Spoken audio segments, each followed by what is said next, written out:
And that's kind of the case that was made by many, many Americans. And why it pissed off so many Americans is because it's like, this isn't what we signed up for. Private equity isn't smarter than you. They're just gatekeeping the best deals. At Vondi Capital, we're tearing down the gates.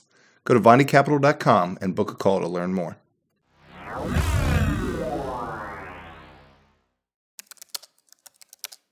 Here we are again, Control Alt Invest. I'm your host, Jason Bondersmith. I'm here with James Goodwillie. James, how are we today? Doing great. Ready for another reset of investment thinking? Let's do it. I'm excited about this one. Yeah, this is going to be really fun. This is one of those ones where as I was doing a bit of research, I just kept, it was a fun rabbit hole to go down. I was like, what? No way. Oh, yeah. And you just keep like clicking on things. Yeah. So what are we talking about today? Too Big to Fail. They made a movie about that. They did. A couple movies, actually, yeah. You just want to talk about the movie? It'd be fun, but I don't think we're that type of podcast. That's true. We just cut into the movie. Yeah.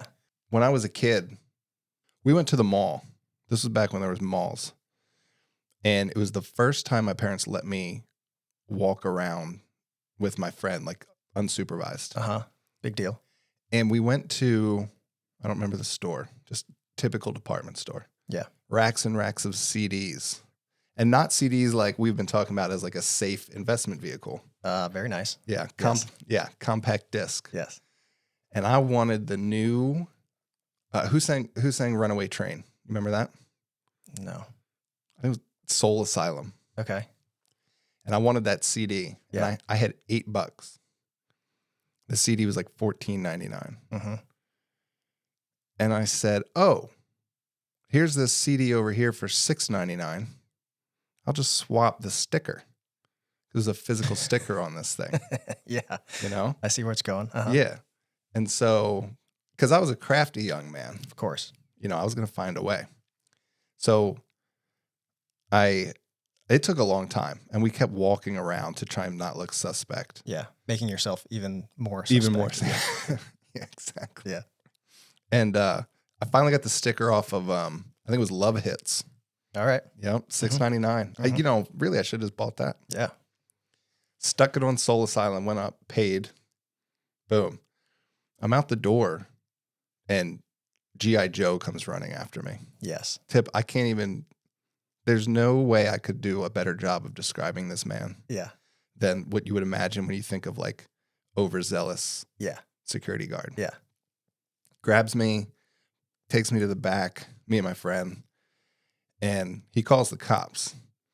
And they had to page my parents in the mall. In the mall? Over like the intercom thing? Wow. That's right. Yep. So they come over, and you would think it's sort of just like, all right, you're an idiot, get in trouble, parents. Yeah. Slap on the wrist. G.I. Joe called the cops, told him the store wanted to press charges. So we had to sit there. I remember my dad being like irate. And maybe this is where my sort of like, what's the term? Like contempt of power maybe really began. Yeah. Because he was basically telling this guy, like, what are you doing? Yeah. And I think even if I remember correctly, even the cop was like, are you guys serious? Yeah.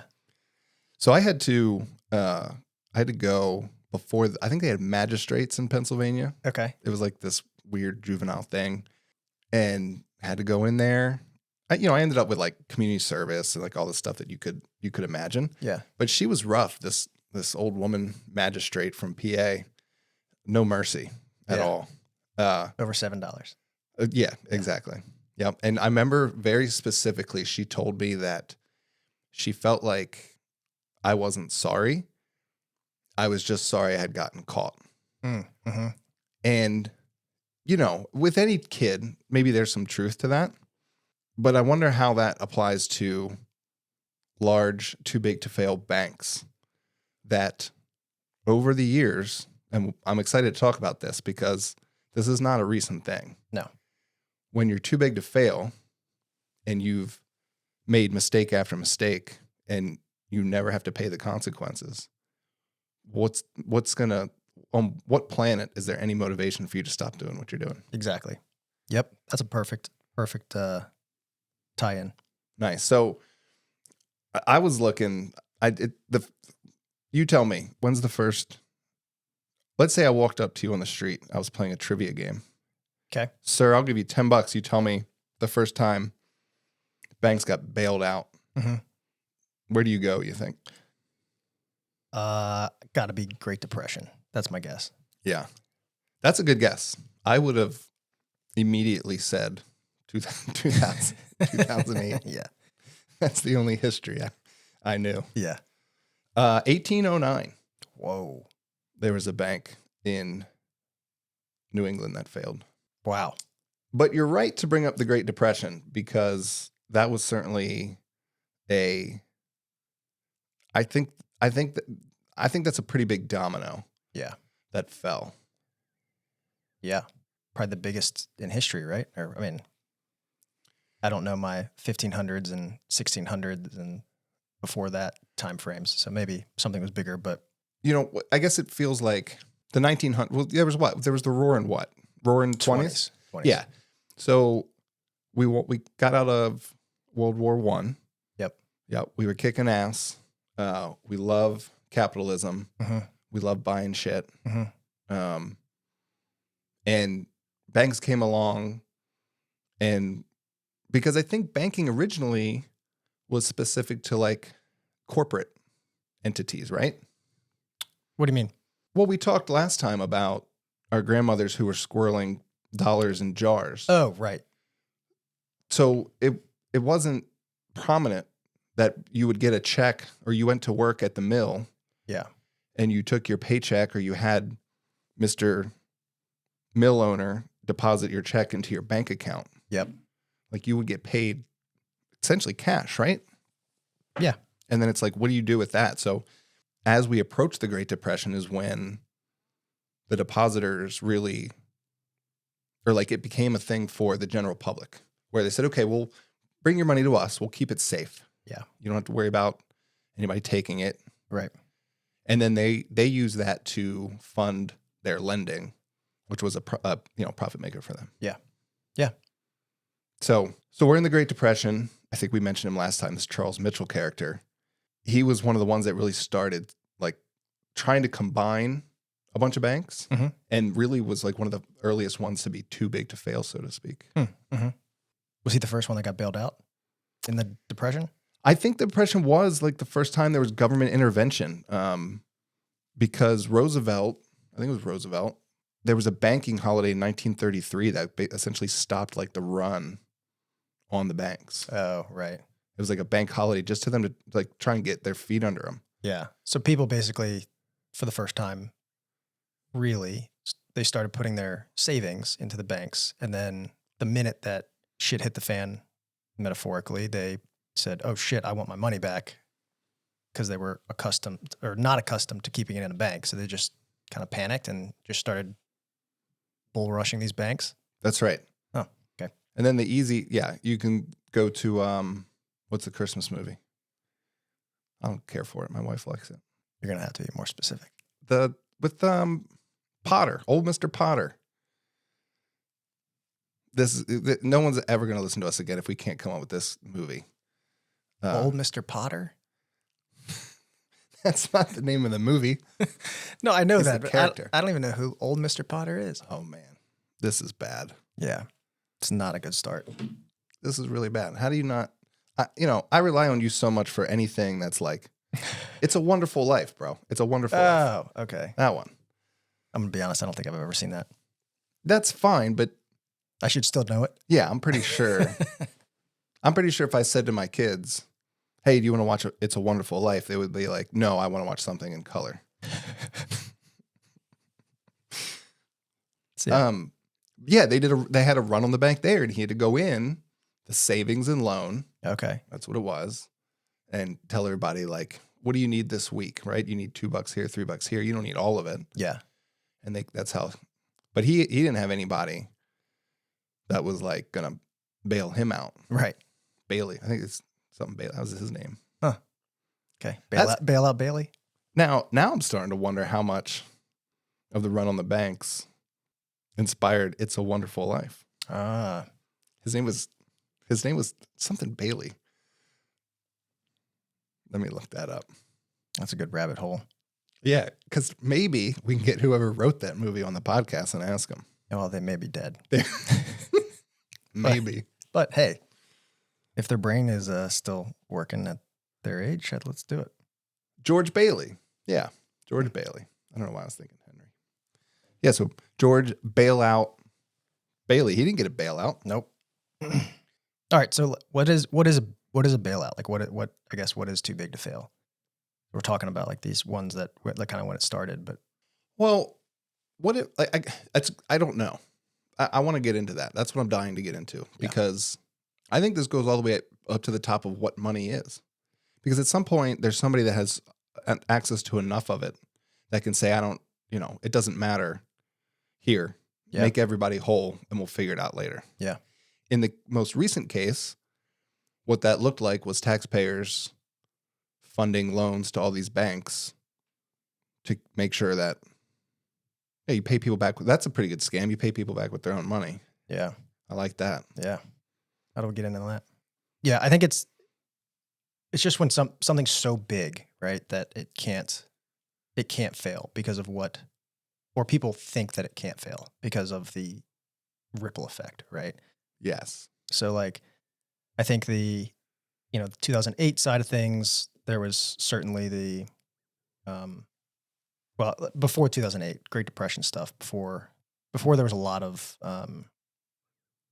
interconnectivity in the world, I feel like it was probably a little bit simpler, or people probably thought things could fail and be okay because there was a lot less connections, right, to the various parts of the world and various markets and jobs and all that stuff, right? But I think 2008 timeframe, the reason why it was so large, right? Housing obviously was the thing that crashed, but we bailed out auto companies, right? Because of the ripple effect of everything was just so big. We also bailed out so many other different things, insurance companies, right? All these different things that we had to bail out, not just banks. Yeah. And I think that's it, right? It's just because people thought that if one of them went down or if a couple of them went down, it would bring literally everything else down with it. Yeah. And I guess, so if we're talking about the Great Depression, I guess that's sort of what happened, right? Is that they did fail. There was some sense of savior, but not over 9,000 banks failed. Yeah. From 1930 to 1933. You want to take a shot at how much money people lost? Ooh. Actually lost. Not back then dollars? No. What sense would that make? All right. You would have to be, I would be asking a lot of you. Yeah. To convert I can't do that. Okay. So today's dollars, I'm going to say 4 billion. No. All right. Give me another guess. Let's say 12 billion. No. $27 billion in today's funds. Whoa. It was, depositors lost $1.3 billion in these almost 10,000 bank failures between 1930 and 1933. Wow. Which I guess is where you come up with a term such as the Great Depression. Yeah, that's fair. And I wonder if that's why people were so afraid in 2008, right? I wonder if that's why the politicians and the bank heads and everyone was like, well, we can't let that happen again. Yeah. So how do we prevent that? And maybe their thought process was, all right, well, let's just prevent it. Let's make sure that we don't let these people fail. That's exactly where I was going with this. And I wonder that too. But at some point, going back to how do you learn the lesson? And I really think this is a large motivator for me when it comes to this podcast and how I want to spend the back half of my life. We're way past half, by the way. We all put too much trust in this whole system. Wall Street is not a address in New York. Of course, it's an address in New York. Yeah. But when you say Wall Street, it is an entire force that is thrust upon all of us. And impacts every aspect of our economy and our lives. Yeah, and it's almost like an invisible government. Is it invisible? Yeah, fair point. Fair point. At some point, if it ends up paying on us, you can't, how many times are you gonna bail out the same person, same companies? I guess over and over. Definitely. I don't know. Yeah. That's a gov question. But so what was the largest bailout? That's got to be 2007, 2008, right? Well, yeah, I would imagine, just as, you like to talk about inflation and, Yeah. or you mean like if it's same to like apples to apples. Yeah. I don't know. I really don't know. I don't know if that collapse would have been on the same scale. Even talking dollars for dollar, it had to be more. Yeah. Doing the research, I saw that in 2008, the U.S. Spent $700 billion on bailouts. $700 billion. Lifetime, or on the 2008 crisis? In 2008, the U.S. spent $700 billion on the 2008 crisis on bailouts. Wow. And then that Dodd-Frank got passed, I guess, and then that dropped it to $475 billion. So that's kind of the final figure. Like the U.S. gave approval for 700. I see. And that was like the checkbook, right? Like, all right, we're willing to spend $700 billion. Yeah. And then after they, I'm sure as we all remember, everyone had a fucking conniption fit. And then they were like, all right, we'll drop it to, I think we can get away with only $475 billion. Yeah. Which That's is right. Wild. I forgot all about that. The whole battle over how much we're going to give these clowns. Yeah. And we say clowns, the people that were making the decision, it's their buddies. Yeah. Yeah. I mean, if there's, again, I'm not going to shout out a bunch of movies, but there's plenty of documentaries and movies that go into, especially in the banking world, of, okay, they all get into a room and it's them voting on who they're going to let fail. That's right. Like, it's wild. Yeah. That guy, Charles Mitchell, actually, he was the bottom of Morgan was the first big banker. John Paul, maybe JP. Mm-hmm. I don't remember what his name is. Yeah, this is really great. You know what I tell you, James? I love doing these podcasts because I get to say 10% of like what I want to say and then be like, I don't remember on the other 90%. Yeah. This is great. Perfect. Yeah. So Morgan was the big guy. And then Mitchell actually came up, and I think he wanted to be like as big as Morgan was. Yeah. And that drove a lot of his activities. And he ended up doing it. But to your point, it's about like, who and who are they going to save? Because I think on one of the second bailouts, it was Morgan who had to kind of get slapped on the wrist. He got shoved to the side, and that's where like National City and Charles Mitchell like came up. Yeah. Yeah. I mean, and it's kind of always operated similarly, right? Like the idea of them banding together to figure out who to screw over and who not to screw over is, as old as time, right? Like if you ever want to go into a real deep rabbit hole, you could check out the Rothschild family and see their banking empire, like worldwide banking empire, and how they made JP Morgan look like a bum selling CDs on the street, like just wild amounts of money. And they did whatever they wanted to. Yeah. And yeah, so it's nothing new. It's wild that the government just goes, okay, what do you guys want to do? Right. And it's like, and obviously that wasn't the exact conversation, but regardless, it was like, well, how much do you guys need in order not to fail? They could have been like, probably like 100 million, or they could be 700 billion, please. Yeah. We'll take that. Yep. Crazy. And you talked before in our very first episode, you talked about how taxes used to be essentially non-existent. Yeah. Very low. And after the first round of Too Big to Fail, then they started enacting all like the tax changes. Yeah. So once you fast forward and get to, well, where the hell's $425 billion come from? Now we're all in this game. Yeah. Whether we like it or not. Yeah. Yeah. I mean, think about it, right? We broke away from Britain for that exact reason, right? For taxes, essentially, among plenty of other things. But that was the huge deal breaker for us, right? We're not going to pay taxes to somebody who's making decisions on our behalf, and we have no say. Fast forward to now, or 2008 or whatever, and that's exactly what they're doing, right? They've been taxing us. We've been paying this money, and they're making all these decisions on our behalf that the and I can't remember the exact figure, but vastly over the majority of Americans did not want these companies to get bailed out. It just goes to show, like, they don't care. They spend the money, they take our tax money and give us nothing in return for it, and they just hand it to these people who want it. That's right. It's amazing, especially considering, and this is where, sort of the crux of our whole control, alt, invest idea here. Those are institutional investors, of course, right? Yeah. Who makes the biggest returns on any investment? Institutional investors. Right. When they lose, who pays the biggest part of the loss? Taxpayers. Right. So they still kept their winnings, so to speak. We bail them out. We continue to get the short end of the stick on any sort of investment vehicle, right? Because there's 10 people in the middle. So they're chopping up all these fees and stuff. So the whole crux of what we're trying to do here is like help people get closer to, how do I get returns like an institutional investor gets? Yeah. And how do I get away from the risk of like letting them play fast and loose such that when they fail, I'm not begging my representative to tell them not to bail them out. Yeah.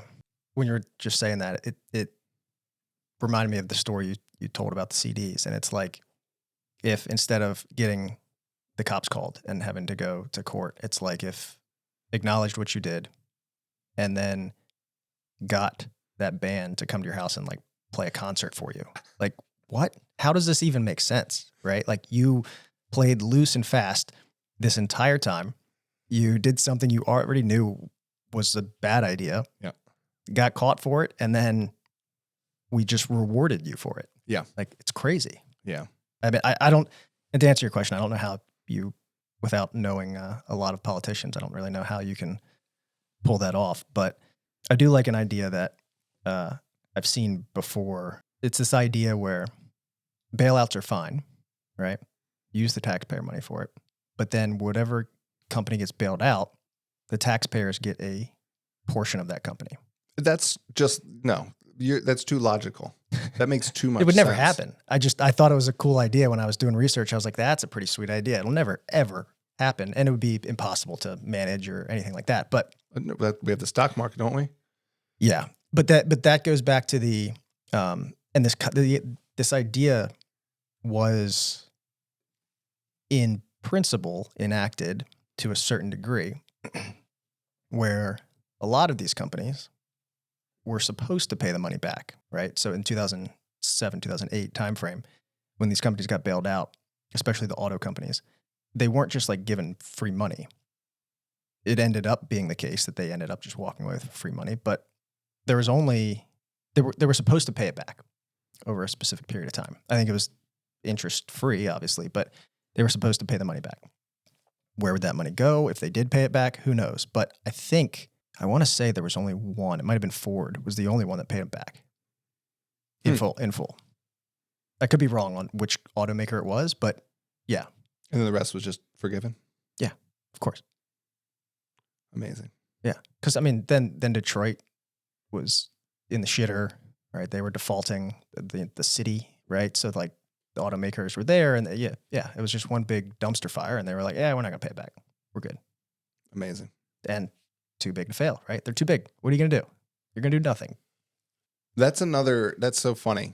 I was thinking about telling a story. I don't know if I want to tell this story just yet.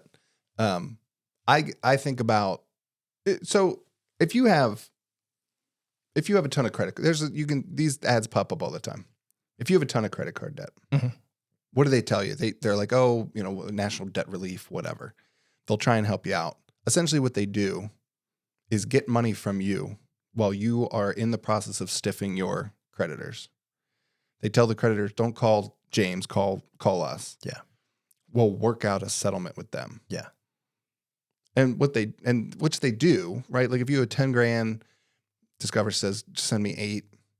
You've saved through national debt relief. And it sounds a lot like what is, you're talking about stiffing with, when they stiff the loan from the government. But I guess the difference is that person who used national debt relief, their credit's in the shit now. Yeah. They're not getting another loan. It's just back to normal for these big guys. Yeah, exactly. Again, goes back to the point, like there is zero risk of them changing their ways ever. There's no point. Why would you? Right. Cool. So I think it's important to look forward on some of this because we know, based on history, it's going to happen again. Yeah. We don't know why or what the next bubble is or who's going to need the next bailout. How can you, James, protect yourself from a bank that's too big to fail? Great question. And do you need to? Right? I mean, there could be a case to be made, to play devil's advocate here. There could be a case to be made of like, maybe you don't need to. Right? If it's too big to fail, that's safer in theory than putting your money in a small local bank that could fail. True. Granted, as we saw with like Silicon Valley Bank and some of the others that failed recently, they just get bought up by another bank, right? So your money's still there. And then as we talked about last episode with the FDIC, like your money is safe as long as it's less than 250 or whatever that number is now. But I think it comes down to, if you want to be truly safe with it and can protect yourself, you should probably do something outside of the bank or the banking industry. Yeah.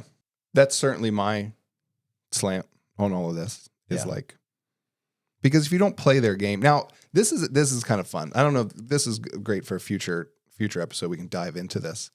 How much of a patriot do you have to be for our capitalist society? Because that's essentially the same thing, right? Like we are a capitalist country, which is fine. I'm not arguing against that. Yeah. I'm not saying we shouldn't be a capitalist country. Yeah. That's how we were founded. That's what we were built on.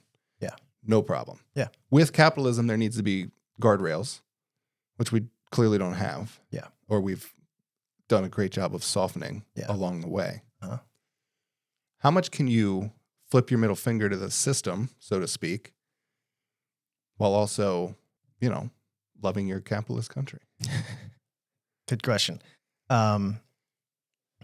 Besides writing your congressman and senator, that's a good question. Because like the whole idea of capitalism would dictate that these companies should have failed, right? And then something would replace them, right? And prime example, and there's a billion examples, right? You could talk about Blockbuster, you could talk, and Netflix just taking its place. There's also another one, WorldCom.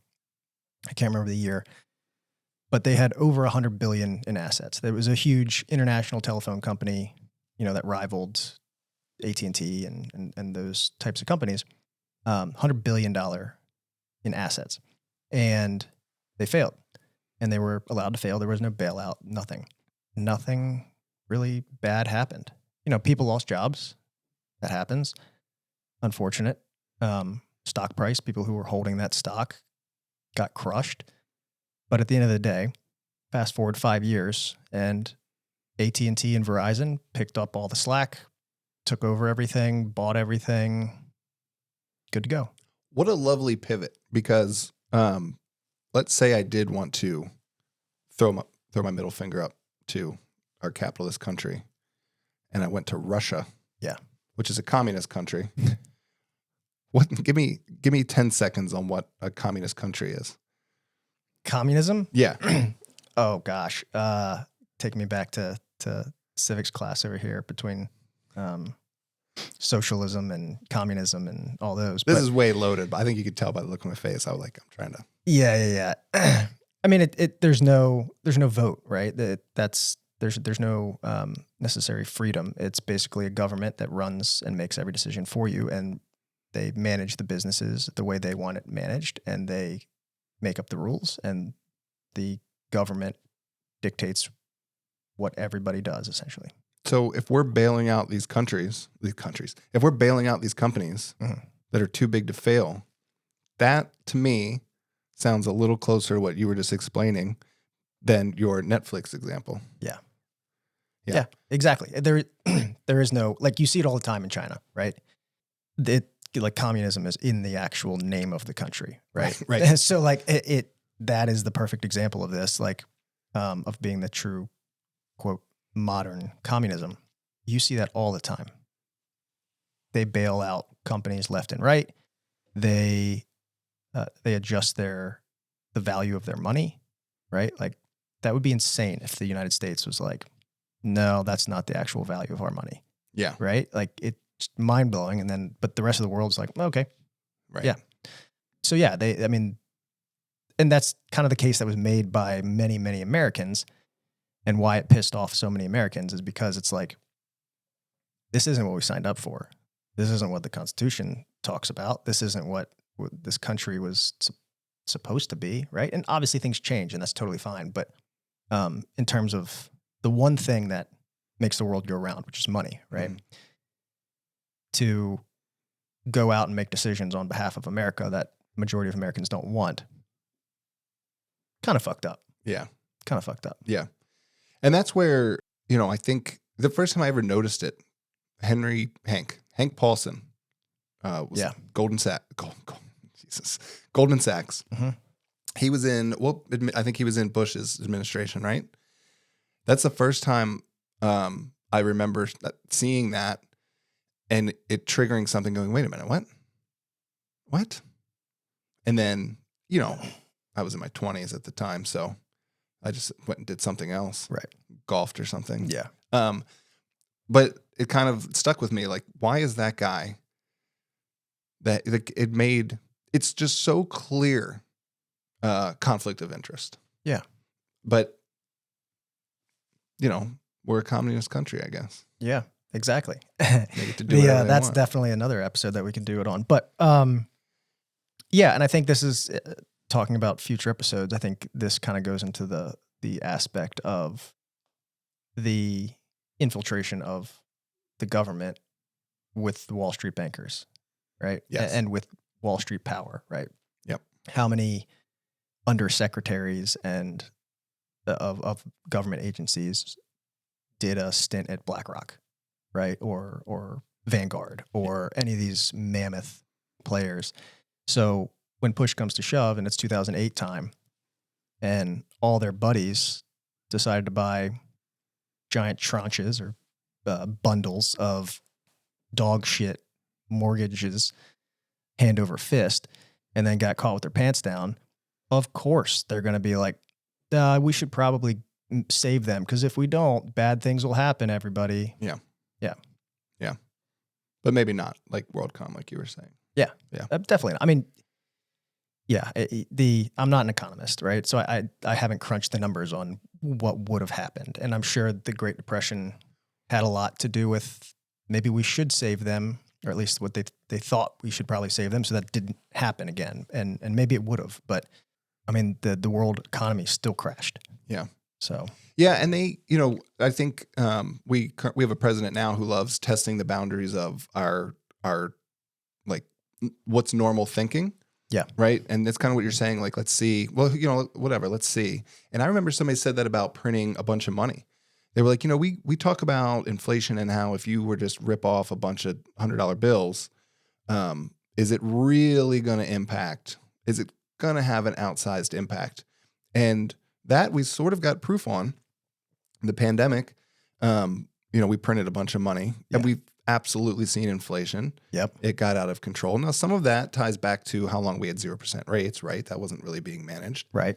And so I think there's certainly room for testing some of these long held theories. Like you said, like, a lot of the stuff from economists, I'm not saying it's wrong. I'm sure it's way more thought out than, us sitting here ripping on, not bailing out banks, but you can test the assumptions. You can, and of course, best case is we don't, right? We don't get back to that spot. But as of 2023, there's still 8 banks that are considered too big to fail. Mm-hmm. And so, again, when we get to that point, going back to the previous point of it's happened before multiple times, it's pretty safe to say it's going to happen again due to the lack of consequences that we've been talking about. Yep. What are we going to do? Yeah. Yeah. Yeah, you're exactly right. I mean, and that's just banks that are too big to fail, right? I mean, I could say without a shadow of a doubt, if Amazon got caught tomorrow for fraud. All right, well, hold on, slow down. Yeah, I'll bail out Amazon. Yeah, right. There you go. Ding, ding, ding. If they got caught tomorrow with fraud, and or whatever it is, and they were at risk of blowing up and failing, the U.S. government would 100% bail them out.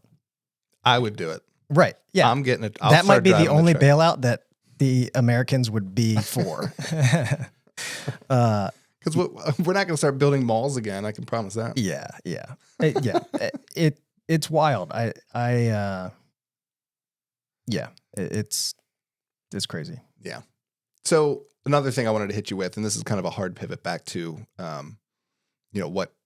what we're going to, like, what can people do, or where can they operate in such a way where they feel safe about their, what they're doing with their investments. There was a survey, 78% of CFOs sort of copped to the fact that they would sacrifice economic value just to meet Wall Street's expectations. Wow. And so it's that kind of short-term thinking. Yeah. Going back to the last episode we did, where we talked about McDonald's, and it's not, that stock market doesn't exist anymore. You don't buy a company because they make great burgers and you think that they're going to continue to make great burgers and franchise and grow and become a huge thing. The stocks and companies now just exist, like you said, and you just proved it right there. That the vast majority of them only give a shit about the fake number that gets made up. Yeah. Do you think it's ironic, because I kind of do, that we call land, buildings, houses real estate? I've never thought about that. Because when we talk about just hitting Wall Street's expectations and these businesses running in this way that's just trying to impact a line on a graph, I go, what's real? What can we do and participate in that's a real, tangible thing? That's real estate. Yeah. Yeah, that's a really good point. It's in the name. It's in the name. What do you think from a real estate perspective, right? What do you think is that safe play? Like if you were to say a couple different things, is it housing? Is it? Well, if you're gonna, if we're getting rid of Amazon, you got to go warehouse. Yeah, you got to go malls and buy warehouses on the cheap and grocery then stores. Yeah, that's right. Yeah, stock the shelves over there. I think that housing's great, but we talked about the institutional investors and how they've extracted much of the value. Who's making? Where is their money left to be made? And there's obviously a market everywhere. Yeah. Housing is certainly unaffordable. Mm-hmm. So if you want to build, or where a new plant or data center, AI is big with the needing the compute power. Yep. So if there's a lot of data center with compute going in somewhere, and you need workers around that, or whatever it is, maybe you build there. I think that's one way you could participate in real estate from a housing perspective. I like the commercial side more, but you look for cash flow. You look for something that makes sense. Yeah. And a lot of our listeners are 9 to 5. They're still progressing in their career. Yeah. They don't have time to go build houses. They don't necessarily have time to figure out what's a good real estate deal. Right. So again, it goes back to what we talked about, where you end up participating in what everyone else participates in, the 401s, the stocks, and all that. But a lot of people don't know, like, you can participate in these other avenues while you're working 9 to 5. You can do so passively. Like, that world exists. Yeah. That's interesting. So there's almost industries within real estate that you could almost classify as too big to fail, in the sense that because it's a real thing, it doesn't necessarily need bailout money, but it's still too big to fail because you're still, at the end of the day, you still have something. It's a real piece of land. It's a real building. It's a real thing that is inherently valuable, right? 1,000%. 1,000%. Yeah. When we talk fail, that's to zero, right? Yeah. Like, you're gone. Correct. It's no more. That's a blockbuster. Yeah. Yeah. Right. When it comes to real estate, you might lose. Maybe you get cut in half. Maybe you have to wait 10 years to get your money back. But at the end of the day, you have a box, a piece of land, something with your name on it, right, that you're paying property taxes on. Correct. That's not going anywhere. Yeah. And if you need to build an ice cream shop on it, if that's how you get money off of it, you do it. If Yep. you want to put an RV park on there, if you want to put a garage and rent it to somebody, these are all options with any one piece of land. Mm. For the most, obviously, zoning laws and whatnot, but Yeah. Yeah. So it's too big to fail without having to pay tax bailouts on it. that's right. That's pretty sweet. Yeah, it's a pretty good deal. Hmm. Awesome. Well, I enjoyed the conversation. I'm glad we did it. And Always. what's the last CD you listened to? Oh, God, CD. Hold on. How old are you, James? I'm gonna out you. 35 in a couple months. Oh, you were born with an iPad then. That was your. I could have said any number and you would have said that. You had an iPad at birth. Yeah, I mean, an iPod at birth. that's right. Did you have CDs as a kid? Yeah. Well- Yeah. I don't know. The last one that I probably listened to was some mixtape, with the LimeWire or one of the things where we just burned a bunch of CDs and Yeah, you were born with a silver spoon. yeah. I remember my very first CD. Vinyl. I didn't have vinyl. I was trying to think about what tapes. I remember Michael Jackson cassette tapes. Yep. When CDs came along, there was a Christmas when I got Beach Boys' Greatest Hits. All right. First CD I ever had. That's pretty sweet. Yep, and I didn't even have to steal it.